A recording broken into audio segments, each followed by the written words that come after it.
Welcome to studio in Telugu. ప్రజా సమస్యల పరిష్కారం కోసం ఈ రోజు చిలకలూరిపేట మున్సిపాలిటీలో జరిగిన కౌన్సిల్ సమావేశంలో ఎమ్మెల్యే పత్తిపాటి అక్రమ లేఅవుట్లపై అధికారులకు పలు కీలక సూచనలు చేశారు. పల్నాడు జిల్లా చిలకలూరిపేట మున్సిపాలిటీలో కమిషనర్, చైర్మన్ అధ్యక్షతన కౌన్సిల్ సమావేశం నిర్వహించారు. ఈ సమావేశంలో పేటలో జరుగుతున్న అక్రమ లేఅవుట్ల గురించి స్థానిక ఎమ్మెల్యే పత్తిపాటి పుల్లారావు మాట్లాడారు.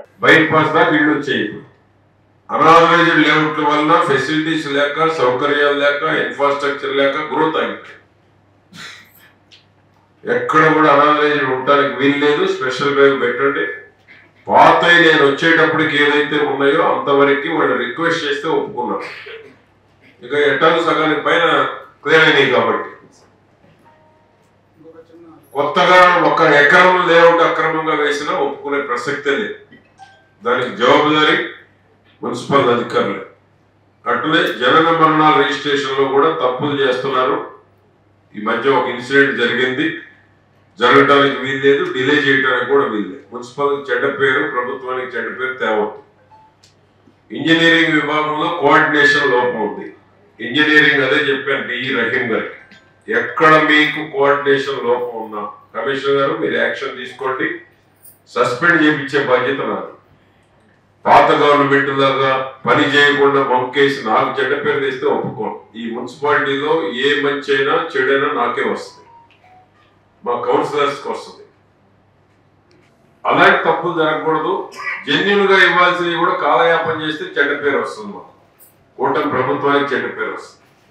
అదేవిధంగా ఇప్పుడు రెవెన్యూలో ఒక గోడౌన్ మాలంపాటి శ్రీనివాసరావు గాంధీపేట గోడౌన్ లేదు, 2 లక్షలు వేశారు. ఇటువంటివి కూడా ఒకసారి చెక్ చేసుకోండి. ఎక్కడ కూడా ఇలాంటి పొరపాట్లు ఉంటే కరెక్ట్ చేయండి. 2 ట్యాపులు లేవు, బిల్లు పోతుంది. ఎవరు ట్యాప్ మీద బిల్లు వేస్తున్నాడు? ఎవరు ఎంత తిట్టుకున్నారంటే పబ్లిక్ అంత అసౌకర్యంగా ఉంది. రహీంని కదిలేగానే నాకు 7 నెలలు పట్టింది. 7 నెలలు కాదు, నేను వచ్చే 4 నెలలు 3 నెలలు అయింది. మీ కోఆర్డినేషన్ లోపం. రహీం ఒక్కడదే కాదు. ఆ రకంగా టౌన్ లో మెగా వాళ్ళు ప్యాచెస్ చేయకపోవడం వల్ల కానీ, హోల్స్ ఉండటం వల్ల కానీ ఎన్ని ఉన్నాయి మొత్తం రహీం సార్ట్అవుట్ చేయండి. బల్బ్ పెరగటం లేదు. ఏ సచివాలయం పరిధిలో బల్బ్ పెరగకపోయినా కౌన్సిలర్ వచ్చి మీకు చెప్తారు, బల్బ్ వేయించండి. మంచినీరు, డ్రైనేజ్, శానిటేషన్ మేము పెట్టాము కొంతమంది. ఎక్కడ శానిటేషన్ బేస్తులుగా పెట్టిన వాళ్ళు మీకు పని చేయకపోయినా చెప్పండి, కమిషనర్కి తీసేసి రీప్లేస్ చేస్తాం. మా కూటమి నుంచి ఎవరినో పెట్టాము, తెలుగుదేశం నుంచి పెట్టాము, పని చేయమంటే కుదరదు. పని చేయాల్సిందే. ఎక్కడైనా శానిటరీ మేస్తులుగా పెట్టిన వాళ్ళు పని చేయకపోతే కమిషనర్ గారు మీరు రిమూవ్కి నాకు ఇమీడియట్ చెప్పండి. మేము పెట్టామని చెప్పి మీరు మొహోడ పడాల్సిన అవసరం లేదు. శానిటేషన్ బాగుండాలి, మంచినీటి సరఫరా కరెక్ట్గా ఉండాలి, లైట్లు వెలగాలి, గుంతలు ఉండటానికి వీల్లేదు. ఇది మన ఫస్ట్ ప్రయారిటీ. అనాథరైజ్డ్ లేఅవుట్లు చిలకలూరిపేటలో ఉండటానికి వీల్లేదు. ఇవి ముఖ్యంగా చేయాల్సినటువంటి. ఇంకేమైనా ఉన్నాయా కమిషనర్ గారు? అనాథరైజ్డ్ ట్యాప్స్ అన్ని ఆథరైజ్ చేయండి. రెవెన్యూ ఎక్కడ పెండింగ్ ఉంటానికి వీల్లేదు. నాకేంటంటే అది చూసినాక అది చెప్పాడు. ఇప్పుడు కమిషనర్ గారు చెప్పాడు కాబట్టి మిమ్మల్ని అప్రిషియేట్ చేస్తున్నాం. బాగా చేయండి. మనమేమి రూల్ ప్రకారం చేసేవాడికి పబ్లిక్ సపోర్ట్ కూడా బాగుంటుంది.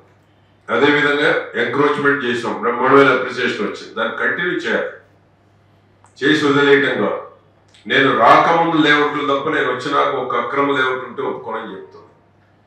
నేను రాకముందు ఆన్ గోయింగ్ ఉన్నటి వరకే ఓకే అన్నాం తప్ప నేను వచ్చినాక ఒక్కటి అనాథరైజ్డ్ లేఅవుట్ ఉంది అంటే ఏ పార్టీ అయినా నేను వద్దని చెప్తున్నాను, క్లియర్గా చెప్తున్నాను. ఎక్కడైనా చేస్తే డిపార్ట్మెంట్ యాక్షన్ తీసుకుంటాను. చిలకలూరిపేటలో అనాథరైజ్డ్ లేఅవుట్ ఉండటానికి వీల్లేదు. ఆథరైజ్డ్ లేఅవుట్లు ఉండాలి. ప్రజలను మోసం చేయడానికి వీల్లేదు. ఎవరినైనా ఆథరైజ్ చేసుకోమండి. ఎకరం వేశారు, పర్మిషన్ తీసుకోండి. రూల్ ఉంటే ఇస్తారు, రూల్ లేకపోతే రిజెక్ట్ చేస్తారు. ఎక్కడ కూడా అక్రమ లేఅవుట్లు వేసి గీతలు గీసి ప్రజలను మోసం చేసేదాన్ని నేను ఒప్పుకోను. ఎవరైనా ఆఫీసర్లు చూచున్నట్టుంటే వాళ్ళ మీద కూడా యాక్షన్ తీసుకోవాల్సి ఉంటుంది. వెరీ క్లియర్గా చెప్తున్నాను. నేను ఏ పార్టీ అయినా, ఏ నాయకుడైనా నా పేరు చెప్పిన అనాథరైజ్డ్ లేఅవుట్ అనేది ఉండటానికి వీళ్ళే. గత 5 ఏళ్ళు మోసం చేశారు టౌన్ మొత్తం.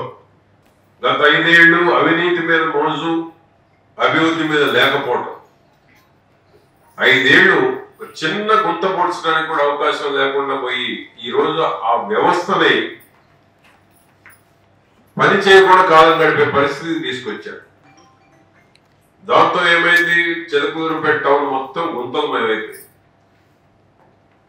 అన్ని ఫస్ట్ ప్రయారిటీ, నేను కొత్త రోడ్డు కాదు ప్రయారిటీ, కొత్తది కాదు, ముందు ఉన్న గుంతలు కూడమంటున్నాను. ఫస్ట్ ప్రయారిటీ టౌన్ మొత్తం ఎక్కడ ఉండటానికి వీల్లేదు. దీనికి ఇంజనీరింగ్ విభాగంలో ఎక్కడ డిఈకి నాన్ కోఆపరేటివ్ ఉన్నా కింద స్టాఫ్, పైన కమిషనర్ గారికి ఎవరికి నాన్ కోఆపరేటివ్ ఉన్నా 24 hours యాక్షన్ తీసుకుంటారు ఎవరినైనా సరే. మాకు చెడ్డ పేరు రాకూడదు, కూటమి ప్రభుత్వానికి చెడ్డ పేరు రాకూడదు, పట్టణంలో ప్రజలకి అసౌకర్యం ఉండటానికే వీల్లేదు. తెలుగుదేశం అంటేనే ఒక మంచి పేరు చిలకలూరిపేట టౌన్లో కానీ రాష్ట్రంలో కానీ. అటువంటిది మీ అలసత్వం వల్ల మేమెందుకు చెడ్డ పేరు పోయాలి? ఇప్పుడు వాళ్ళు వచ్చారు, బజార్ స్ట్రీట్ కావాలని, అది మేము చెప్తాం, డబ్బులు ఉన్నప్పుడు పెడతాము. వాళ్ళు వచ్చారు, ఏంటమ్మా రోడ్డు అదే కదా, ఇది రాసుకో డిఈ గారు.